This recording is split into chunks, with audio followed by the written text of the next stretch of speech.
the County Assembly of Nairobi, Kennedy Ngondi. Honorable members of the County Assembly, distinguished ladies and gentlemen, 13 years after the birth of devolution under the Constitution of Kenya, I stand before you today as the first president and head of state to address the County Assembly of our capital city.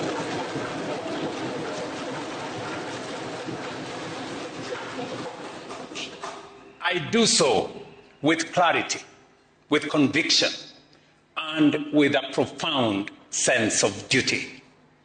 Because Nairobi is not only another county, it is not just another county. Nairobi is the capital of the Republic of Kenya. It is the seat of our sovereignty, the face of our nation, the engine of our economy, and the standard by which much of the world judges our nation. Early this morning, I was in a meeting at the KICC where 40 ministers from Africa are assembled. Many of them will go back home and they will report that they came to Kenya.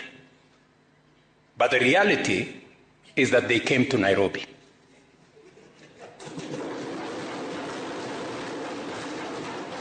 That is the essence of the importance of Nairobi.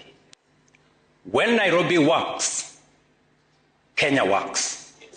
When Nairobi fails, Kenya pays the price.